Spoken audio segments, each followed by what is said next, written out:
क्या आप एक्टिंग में अभी भी स्ट्रगल कर रहे हैं रियल इमोशंस को ऑन कैमरा लाने में? क्या आप चाहते हैं कि आप कुछ ही दिनों में स्क्रीन रेडी एक्टर बन जाएं?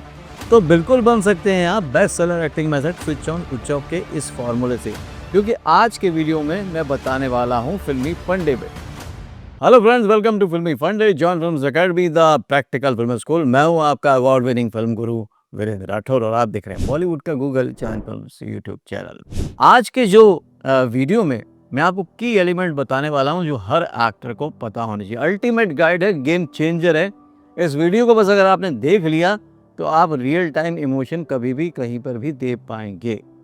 पहला तो आप सीखेंगे और समझेंगे थोड़ा सा switch on switch off acting के बारे में। फिर वो 5K फार्मूला, 5 स्टेप फार्मूला क्या है जिससे कि आप आगे बढ़ सकते हैं और रियल एक्टिंग कर सकते हैं ऑन कैमरा।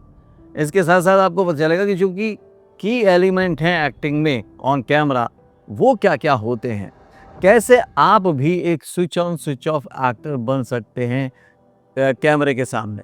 ये सब कुछ सीखने का मौका मिलेगा। तो अगर आप किसी दोस्त को जानते हैं जो कि एक्टर बनना चाहता है या आपका साथी है, तो उसके साथ भी फटाफट इसको शेयर कर दीजिए और लाइक कर दीजिए। मैं आज वीडियो के एंड तक आपको ये एलिमेंट बता दूंगा जो 5% सक्सेसफुल एक्टर करते हैं। कैमरा ऑन, करेक्टर ऑन, और डायरेक्टर ने कट बोला, करेक्टर गॉन। ये होता है एक बिल्कुल प्रोफेशनल और एक सही सीखा हुआ, तैयार किया हुआ एक्टर।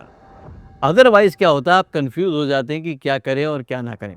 तो रियल टाइम में रियल इमोशंस को फ़ौरन लाना और फ़ौरन उससे डिस्टैच हो जाना, यही काबिलियत होती है एक अच्छे एक्टर की। तो पहला के जो मैंने बोला, वैसे 5K फार्मूला जो switch on switch off book में वो अलग है।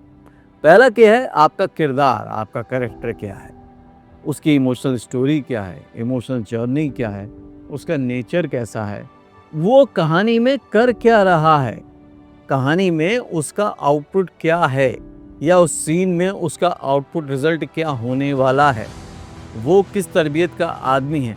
ये सब कुछ आपके लिए जानना ज़रूरी है। ज़्यादातर लोग बोलते हैं आप कैरेक्टर में घुस जाइए। देखिए, आपको उस कैरेक्टर का डुप्लीकेट नहीं बनना है, बल्कि उस कैरेक्टर के आने से आपकी पर्सनैलिटी का एक नया विज़न और वर्जन आना चाहिए, तब जाके आप एक्ट करते हैं। इसलिए अपने किरदार पे ज़्यादा मेहनत कीजिए। लोग ज़्यादातर लाइंस पे मेहनत करते हैं, मैं बोलता हूँ आप सिचुएशन पे और कैरेक्टर पे मेहनत कीजिए। दूसरा के है कहानी। मतलब जो कहानी है वही तो आपका किरदार कह रहा है, वही तो आपका कैरेक्टर कह रहा है, उसके बारे में समझें। नॉर्मली लोग ना स्क्रिप्ट को रीडिंग करते हैं, कोल्ड रीडिंग करते हैं। आपको वैसे नहीं करना है। आपको उस स्क्रिप्ट को जीना है कि आप उसी मोमेंट में हैं, उसी इमोशन में हैं। जब भी आप कोई लाइन पढ़ रहे हो अपने डायलॉग की, तो उसके साथ थोड़ा ठहराव लाएं, ठहरें। वो लाइन बोलने के बाद थोड़ा सोचें कि ये लाइन मैं क्यों बोल रहा हूँ। हम लोग क्या करते हैं, फटाफट याद करते हैं और परफॉर्म करने की कोशिश करते हैं। आप उस कहानी में, उस किरदार की कहानी में, एक तो है मेन फिल्म की कहानी, लेकिन उस किरदार की भी अपनी एक कहानी है राइटर के पॉइंट ऑफ व्यू से। वो आप तब पकड़ पाते हैं जब आप उन लाइंस को धीरे से पढ़ते हैं, कुछ देर उसके बारे में सोचते हैं, फिर अगली लाइन पढ़ते हैं तो कुछ देर सोचते हैं कि यार ये लाइन क्यों कही गई होगी, ऐसा ही क्यों। क्योंकि हमें अपने इमोशंस को दबाना नहीं है, बल्कि उभारना है।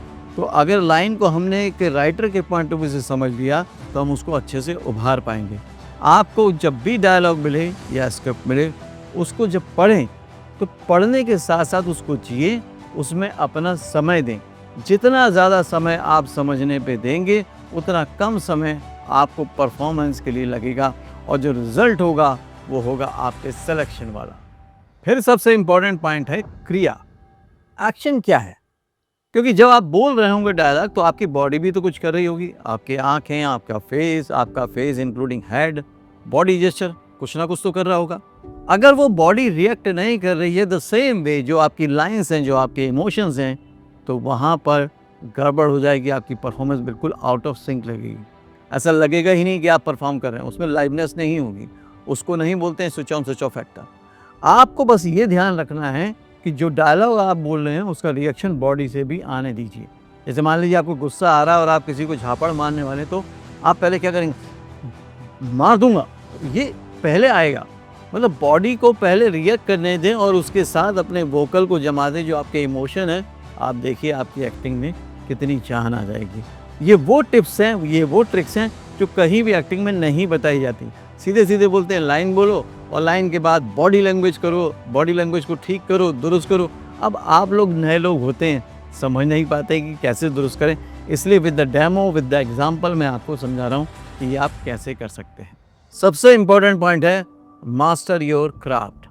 आपकी जो एक्टिंग है उसमें आपको मास्टरी हासिल करनी है, क्योंकि यहाँ पर जो आपका कंपटीशन है वो भले ही 5% लोगों से है, लेकिन वो 5% लोग पूरी एक्टिंग की तैयारी करके आए हैं, पूरे कॉन्फिडेंस के साथ आए हैं। तो आपकी एक्टिंग में एक अलग स्पार्क दिखना चाहिए, एक अलग बात दिखनी चाहिए, तब आपका जाके सिलेक्शन होगा, तब जाके आपको बड़े बड़े काम मिलेंगे। तो उसके लिए क्या करना है, आपको ये जो मैंने स्टेप बताए इसकी मास्टरी करनी है।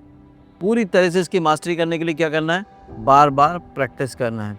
जब आप बार बार प्रैक्टिस करते हैं तो मास्टरी अपने आप हो जाती है, कॉन्फिडेंस अपने आप आ जाता है। ये कोई ऐसा ज्ञान नहीं जो मैं आपको दे रहा हूँ, ये आप पहले से जानते हैं, लेकिन बस करते नहीं हैं। जो व्यक्ति जितना ज़्यादा समय अपने जिस हुनर पे देगा उसमें वो हुनरमंद हो जाएगा, ये बात आप याद रखिएगा। तो आपको हुनरमंद होना है, काबिल होना है, तो फिर उसके लिए इन पॉइंट्स पर थोड़ी सी प्रैक्टिस कीजिए। अपने मोनोलॉग को उठाइए, स्क्रिप्ट को उठाइए, उसको टाइम दे के पढ़िए, जल्दी जल्दी मत पढ़िए। फिर ये क्यों लाइन कही गई है, इस कैरेक्टर की कहानी क्या है, ये यहाँ तक कैसे पहुँचा, ये ऐसे ही बिहेव क्यों कर रहा है, ये सब बातों पर गौर कीजिए। क्योंकि नॉर्मल लाइफ में आप जब भी कोई रिएक्ट करते हैं किसी को, तो इसलिए कर पाते हैं क्योंकि आपने वो लाइफ जी है। अगर मान लीजिए आपकी याददाश्त चली जाए और कोई व्यक्ति आपसे आके मिले और कोई भी बात करे, तो क्या आप उसको जवाब दे पाएंगे?